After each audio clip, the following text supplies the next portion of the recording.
A first reaction to 2001, A Pink Floyd Odyssey by Pink Floyd and Stanley Kubrick.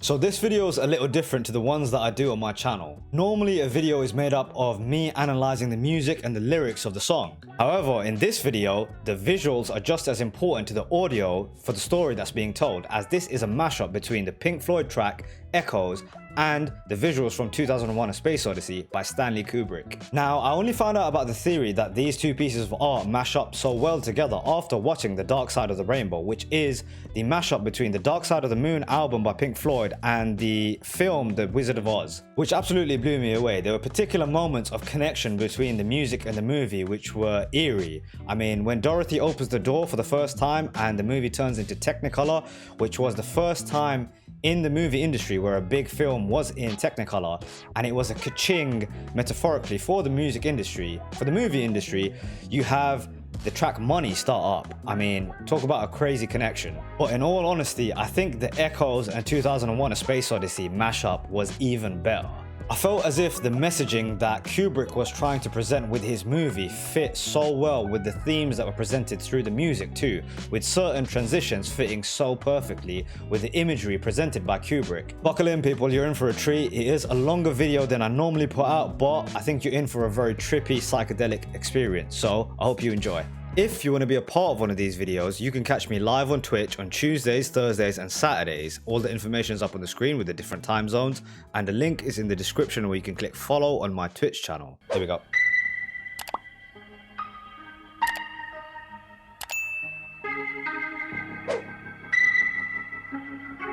Prog rock magicians, Pink Floyd.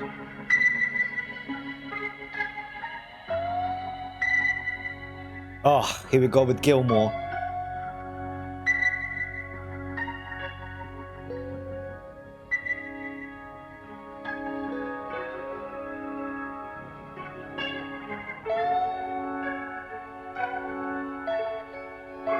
What's cool is 2001 A Space Odyssey. Yeah, this is actually my first time hearing Echoes too, which is an awesome experience. Yeah, I was saying, what's cool is that actually Kubrick made this film to classical music. So the fact that the classical music style and Echoes fit well is props to Pink Floyd.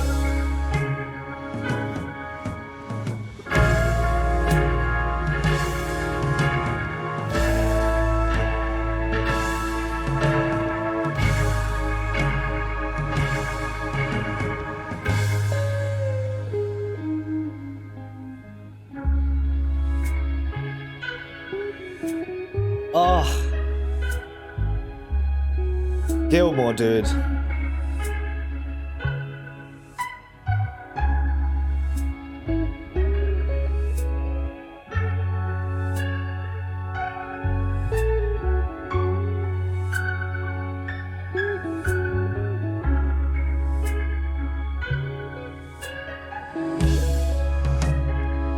Oh.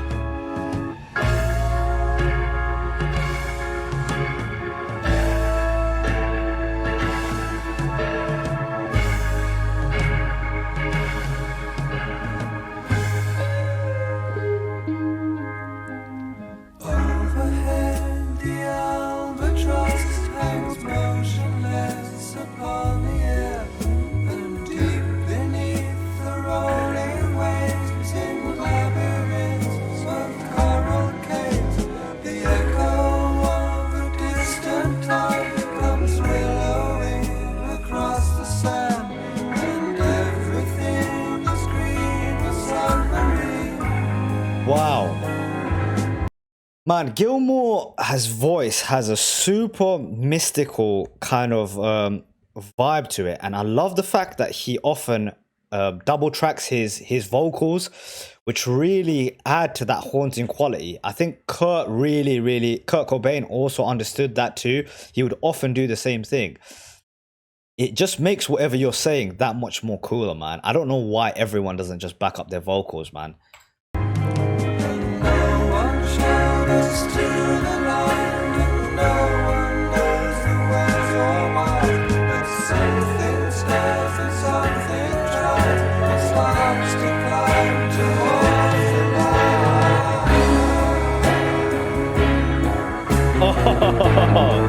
Here we go. Here we go, boys.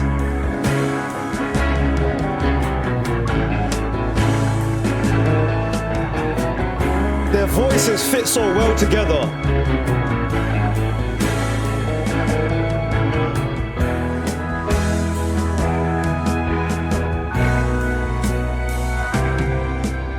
Strangers passing in the street, by chance two separate classes meet. And I am you, and what I see is me. Ooh.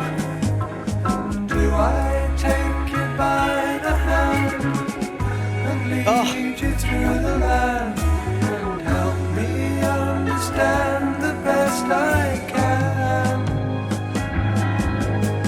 No one calls us to move on, and no one forces down our eyes. Okay, let's break down these lyrics a little bit, right? So he's kind of describing what would be like a meeting of two souls, right? Strangers passing in the street, by chance two separate glances meet. And it's interesting, they're showing the docking. It seems like a docking section of when a space station docks or like is like ambiently floating. So he's talking about two strangers passing in the street. Is there a connection to be made there? And the man himself has arrived. He's saying, awesome username, by the way. The song in the album is on when Pink Floyd really found their sound, the post Syd Barrett era. They would make Dark Side of the Moon soon after. And I can totally see that, man. If what was the post pre-era where Syd Barrett was the creative lead, to me, a lot of their music was too experimental almost, man. Too experimental. And like they started to really understand how to make music that's appealing, but also had this mystical experimental nature together. They found that balance perfectly. No one speaks and no one tries, no one flies around the sun.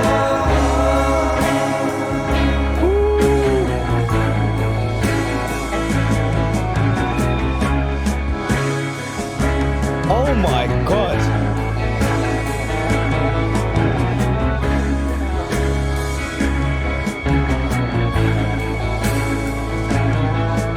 Dude, he's like going into a black hole or something.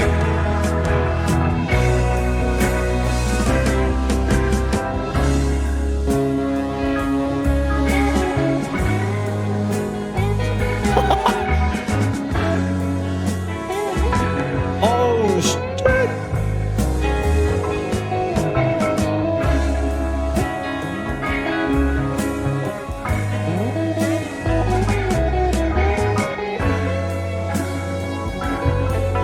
Check this out for lyrics, for fitting the lyrics. He says, no one calls us to move on and no one forces down your eyes. And right as he's saying that, it's a shot of basically the main astronaut's face, right? No one speaks and no one tries. No one flies around the sun, right? It's interesting that he's using metaphors to do with space travel. Look what's going on at the same time.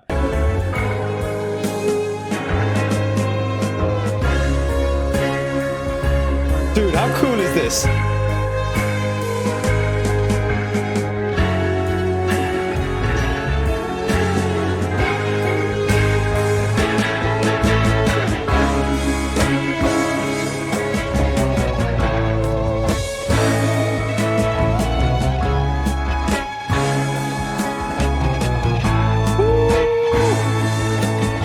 Whoa.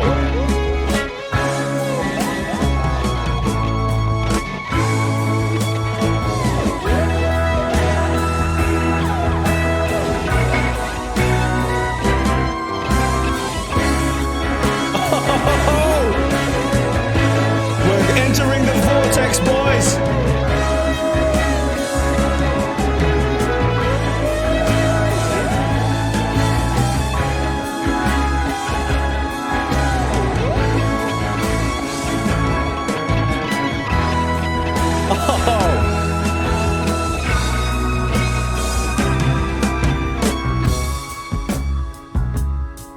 Okay. Okay. Oh, check this groove out.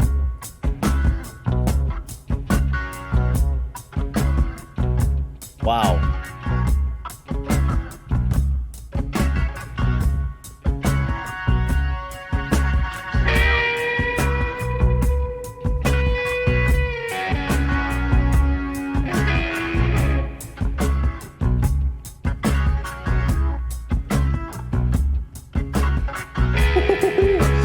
Okay, so what's happened so far, right? We had the space station songs get so groovy. Now, dude, this is ridiculous right now. He's entered into the vortex, right? He's gone into the other side. That guitar solo took us all the way through, and just as things settle down, what happens? The music starts to settle down, and it gets super groovy, dude.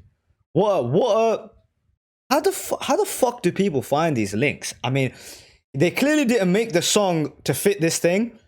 I did hear a rumor that Kubrick did want Pink Floyd at one point to soundtrack one of his albums. I think that's true, right? Let's keep this going.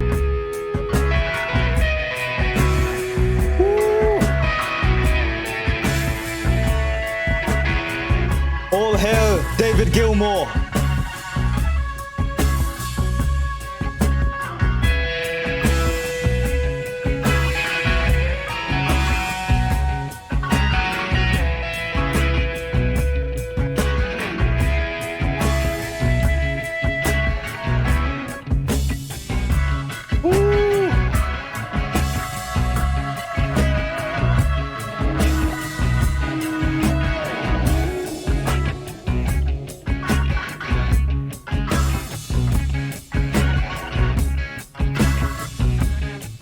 Oh.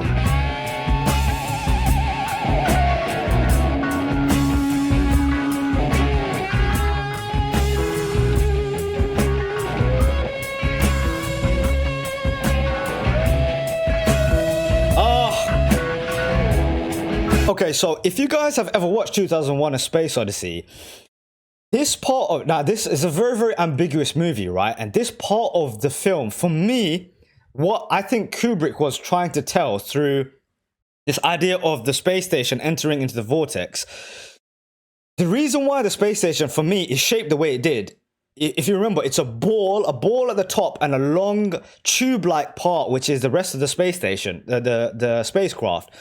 To me, that represented a sperm cell. Think about it, right? Big head and long tail. And then it enters into the vortex. To me, the ending section of 2001: A Space Odyssey is actually the idea of conception. Because I don't know if you guys remember, at the end of it, there's actually a baby in like a hollowed out oval that comes and he's staring down at Earth. That is basically the end of conception, where this spirit of this baby is about to enter Earth. So what we just witnessed was the docking between the sperm cell entering into the ovum, I think it's called, right? Into the egg and fertilizing the egg. And we're watching what would be the beginnings of consciousness appearing. That's my interpretation of the movie. And what a great way to soundtrack it with the Pink Floyd stuff. Brez is saying Echoes live in Pompeii is legendary. They literally performed it in a Coliseum. That's so fucking cool. Dude, I've got to watch that at some point and put it on the channel. More was one. More is one of them. Okay, cool. The film is More.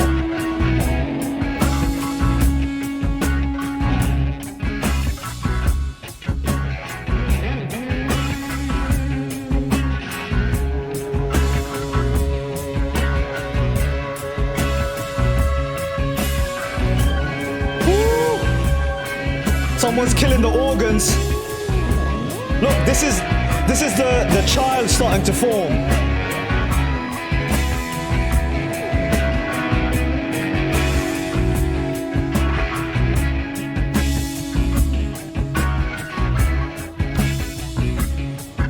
Oh, Ziggy with the knowledge, mate. Ziggy with the knowledge. Kubrick did want Pink Floyd's Atom Heart Mother for Clockwork Orange. Pink Floyd declined. I feel like that's a bad move on their part, because anytime an awesome band soundtracks a great movie like Clockwork Orange, I think it only boosts up what the album is. Interesting. I wonder why they would turn that down. Yeah, right? That is interesting. Now, to go along with the idea of conception happening, look, this is like the forming of someone's consciousness.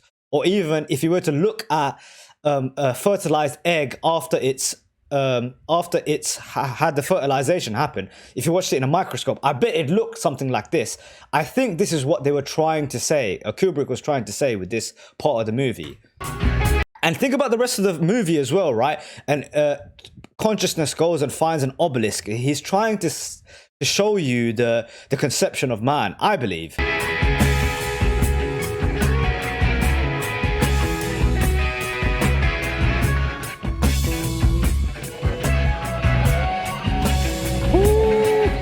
Dude, how cool is this?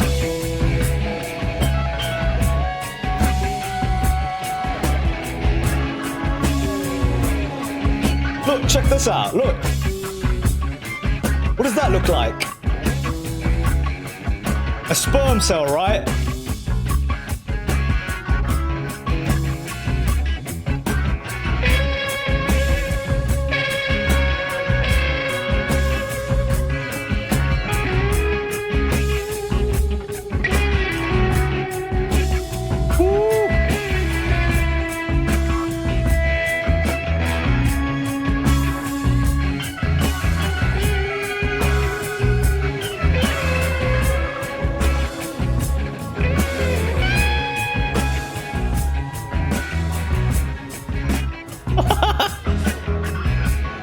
Okay, so if we're going along the lines of this story that we're telling about conception, what do you think this part is? This is the bit that always confused me. Like, what are these orbs that are around? Now, I've heard people describe DMT experiences, and it looks something along this line. So maybe like an acid trip where you start seeing like these crazy orbs come down. Like, what the fuck is he trying to say with this part of it? It's always interesting to try and look into what Kubrick was trying to say.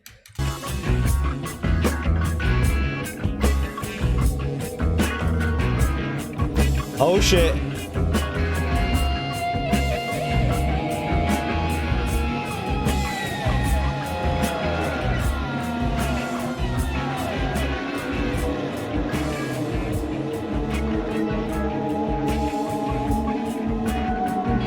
Okay, we're getting darker now.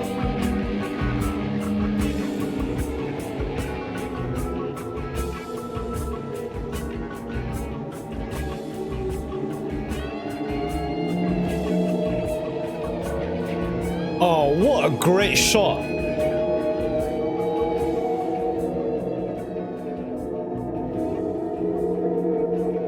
I love how he's added that infrared haze over the top of those mountains.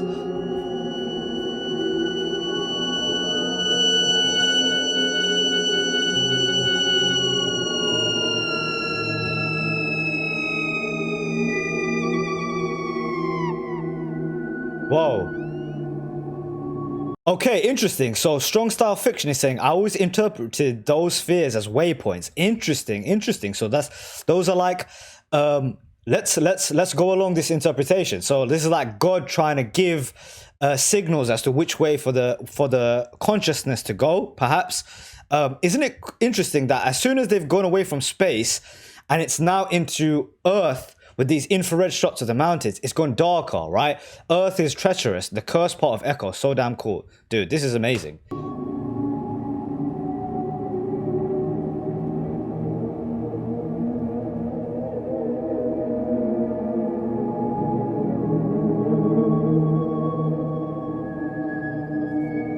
Oh shit.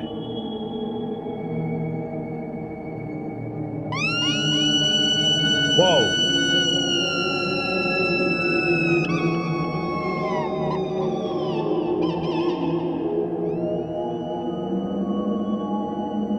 Yeah, this is spooky, man.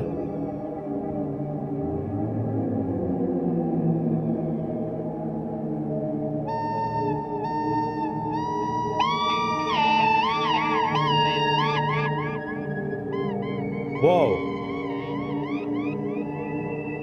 That kind of sounds like monkey noises. Now, do you lot remember the beginning of 2001 with the intro scene, 2001 intro with the monkeys? Remember how they bashed that other tribe with the skulls? 2001 monkeys. Remember this stuff? How cool is that? That Pink Floyd's Echoes also has monkey noises in it, and this film had that in the beginning of it. It's like a throwback, dude. The connexion.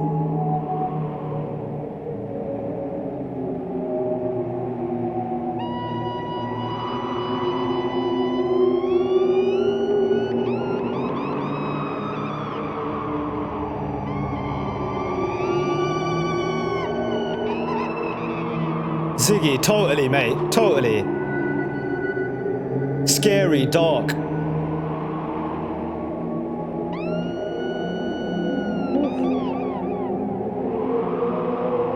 We're building up to something, boys.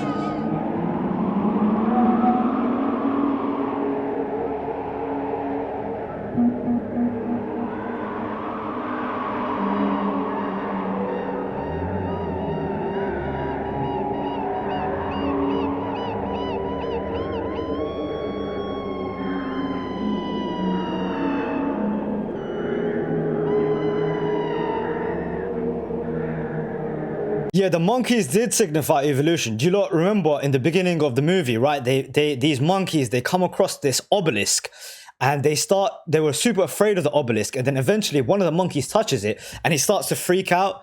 And then the next shot or the next sort of scenes that comes afterwards is him figuring out that he can bash the other bones with one of the bones, right? It's like a monkey figures out that he can use tools. It's supposed to signify that twist when we start to begin, consciousness starts to enter us. And the obelisk to me represents the sort of work of God. God was the thing that triggered that evolutionary moment when monkeys figured out, oh shit, I can fucking grab these bones and smash.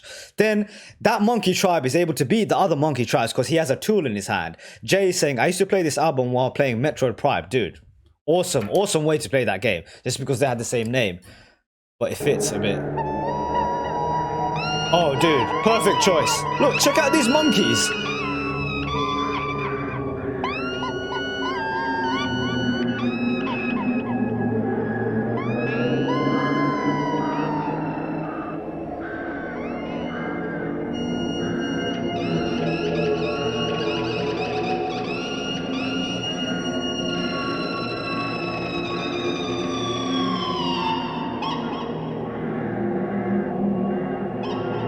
Interesting. So if I go off what strong style fiction is saying, right, the beginning bit where the sperm cell fertilizes the egg, you had pure consciousness, and the music also fitted that. It was all possibilities, endless possibilities. This is like the dark manifestation of human nature now. So as consciousness enters, you also have the darkness of man. And now this section is representing perhaps that part of it, that part of human nature. You have pure consciousness. Then this is the dark side of humanity. And the music is really, really fitting it well.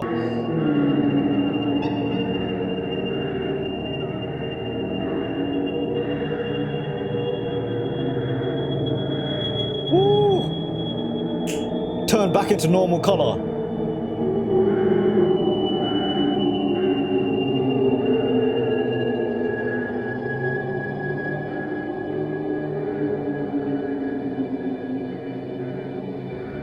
Whoa.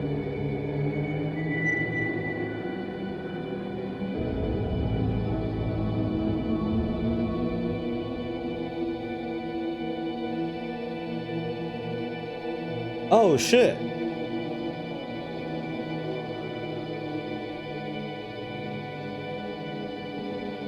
Here we go, things are heating up.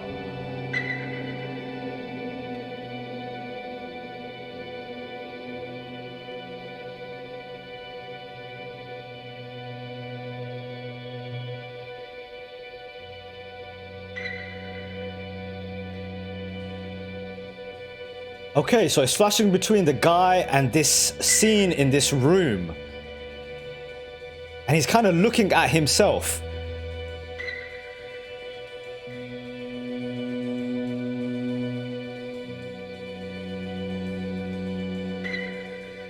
Wow. And he's turned old too.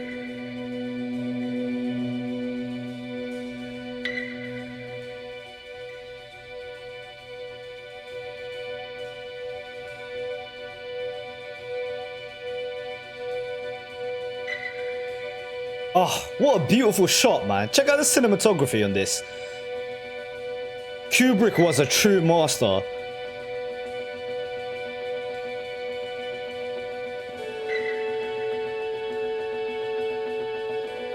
Oh shit. Music's ramping up.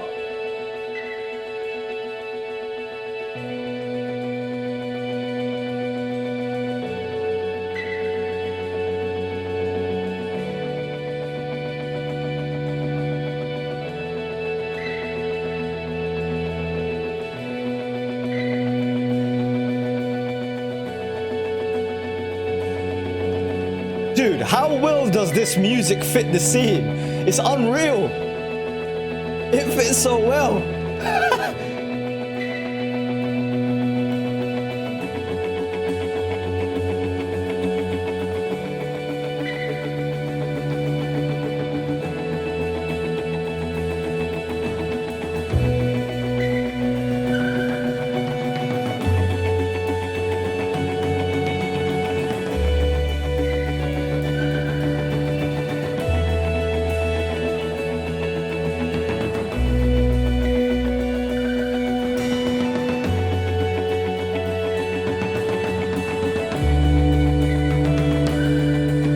Okay, let's try and figure out what's going on here, right? So that was the guy who went through the vortex, right? Now he's kind of looking at himself in the mirror and he seems to be disgusted at what he's seeing. And at the same time, he's been teleported into this room where it looks like a scientific experiment kind of room, right? The floor is not of a normal house, but there's normal things all around it. A painting on the wall. Like, what the hell is he trying to say here? Talking about Kubrick, right? What is this part trying to signify?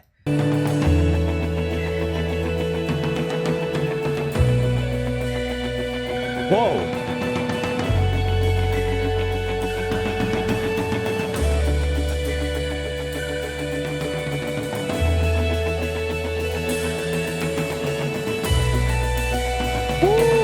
Here we go, boys.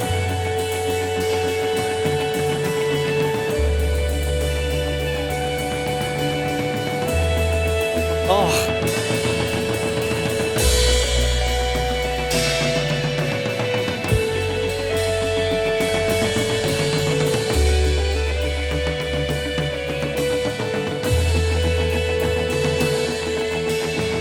That's it.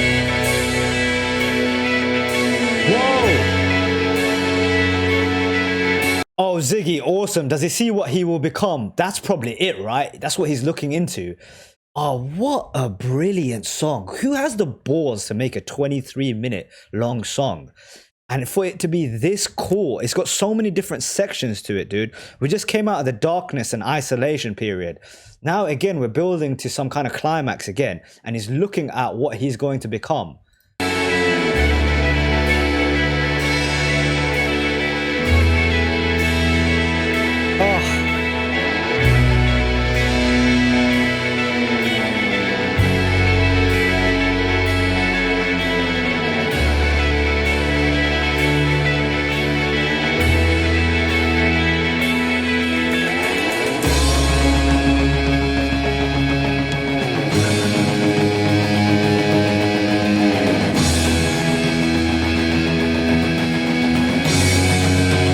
Okay, this is one interpretation I have, right? This is a man who's dressed very, very well. He's old, right? But he's old at the same time. So this is possibly one of the possibilities of his future, that he becomes a very wealthy, successful man, but unhappy. His house is empty. It's cold. It feels like it's like a scientific experiment. There's no heart in it. Maybe is that what he's trying to say here? You have a choice to make in your life. You can end up successful, but empty.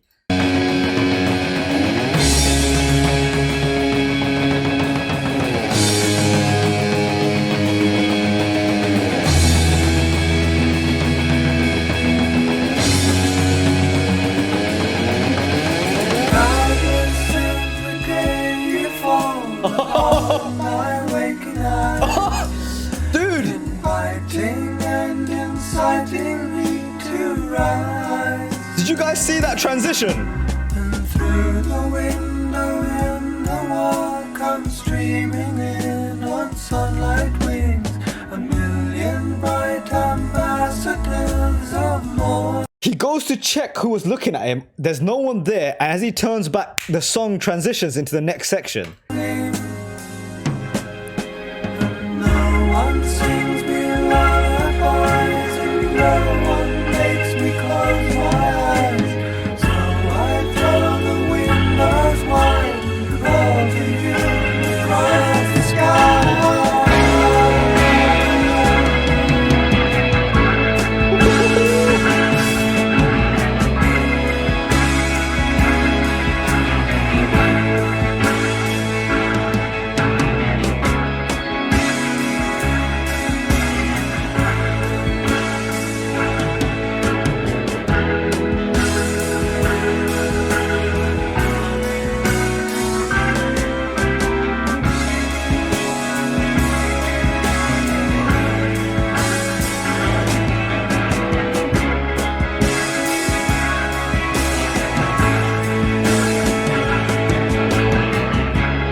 Dude, Ziggy, I think you hit the nail on the head when you said, does he see what he will become? And he has everything he could want a human being sort of strives for, except meaningful human interaction. When he turned around to see who was there at the door, there's no one there, right? And I've got to agree with strong style fiction. There's something about long songs that it does have a hypnotic quality to it. It makes you settle into whatever this ride is that you don't get with something 3 minutes. That's like quick instant hit.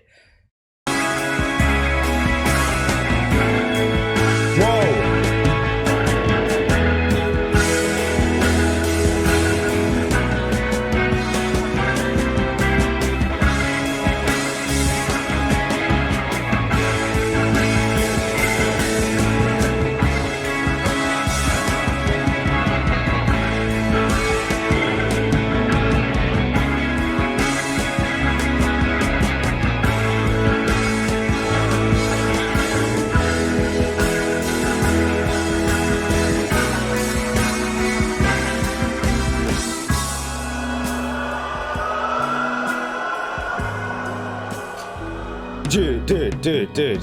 The link, the connection. Look at that transition again.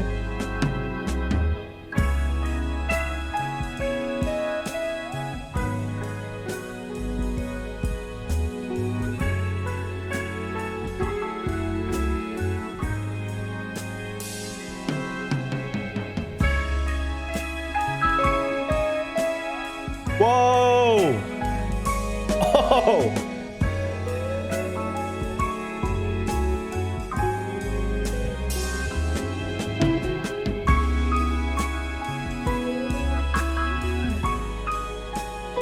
Jane, I had no clue. Okay, we can change that when in a second, right? Okay, so back to the embryo. So he was right next to life and death, right? He had become an old man. He looked back and he saw that he was on his dying deathbed. Now, the obelisk always, to me, represents God. Whenever the obelisk is in the movie, it was the what would you call it? The interception of God. God coming in to make something happen. When he was with the monkeys, he gave them the knowledge to use the tools. This time, God came. So this was death, right? When you're about to die, what happens? You meet God. So the obelisk turns up again. And he put life and death right next to each other. Boom, he turns back into an embryo.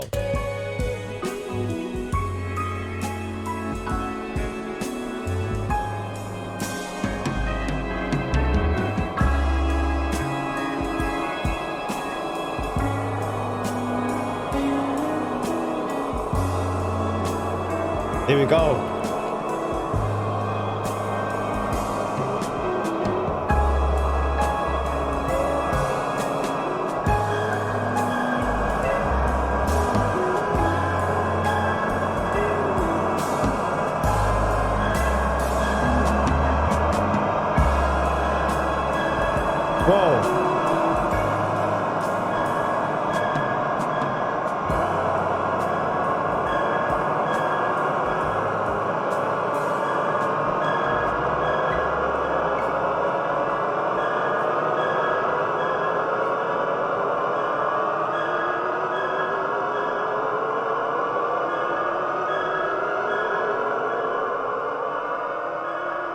Whoa. Wow.